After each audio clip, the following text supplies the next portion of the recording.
আসসালামু আলাইকুম দর্শক, সারা দেশে প্রচুর পরিমাণে ঠান্ডা পড়েছে। আজকে জানুয়ারি মাসের 3 তারিখ।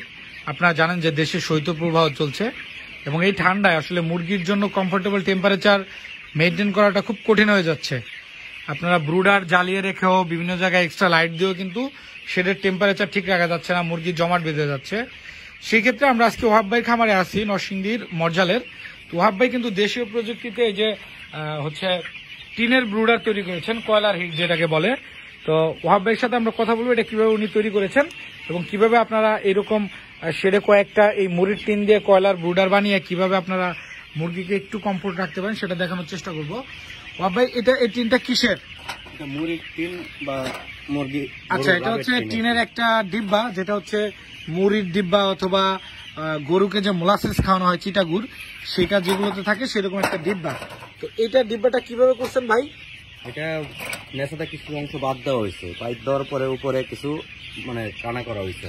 আচ্ছা, এই নিচের দিক থেকে কিছু অংশ বাকি রাখার পর থেকে একটা এই উপরের দিকটা তো হচ্ছে ছিদ্র করেছেন। কি দিয়ে ছিদ্র করেছেন ভাই? ছিদ্র দেখা গেছে ওই লোহার পেরেক গরম করে ছিদ্র করেছেন এবং এটা চারদিক ঘুরিয়ে উনি ছিদ্র করেছে। ছিদ্র করার পরে উপরে টিনের এই মাথাটা উনি কেটে নিয়েছে। নেওয়ার পরে এর ভিতরে প্রযুক্তি কি করেন? কিছু অংশ বালু দিতে হয়।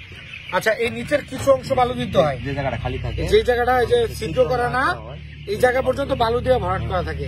এরপর বালির উপরে কিছু কয়লা টয়লা দেওয়া হয়। আচ্ছা, কয়লা, কাঠ পুড়িয়ে যে কয়লাটা হয়, এই কয়লা অথবা বাণিজ্যিক যে কয়লা, সেটা হলে আরো ভালো হয়, দীর্ঘক্ষণ গরম থাকে বাণিজ্যিক কয়লাতে। এবং এই উনি কাঠ পুড়িয়ে কয়লা করেছে, সেই কয়লাগুলো এর ভিতরে দিয়ে পরে কি করেন? পরে এটাতে আগুন দেওয়া হয় আর কি। আগুন দিলে কি আগুন জ্বলে এই কয়লার মধ্যে? পরে আস্তে আস্তে জ্বলতে থাকে। চুলার যে আগুনটা আছে ওইটা দিলে বেশি ভালো আর কি। আচ্ছা, এই কয়লার মধ্যে উনি আগুন দেয়। কয়লা কি আসলে আগুনে পুড়ে নাকি? এটা আগুনে পোড়ার পরে তো কয়লা হয়। হ্যাঁ, তারপর আবার একটা তারপর আবার এই কয়লাটা আবার জ্বলে। হ্যাঁ, তো এই কয়লার মধ্যে যদি একটু হালকা কেরোসিন তেল হালকা ওইসবের দরকার হয় না। আচ্ছা, ওইসবের দরকার হয় না। তার মানে এই কয়লাগুলোতেই নর্মালি আগুন দিলে এই কয়লাগুলো জ্বলতে থাকে, মিটু মিটু জ্বলে এবং এটা থেকে চারিদিকে যে ছিদ্র দিয়ে তাপ বের হয়।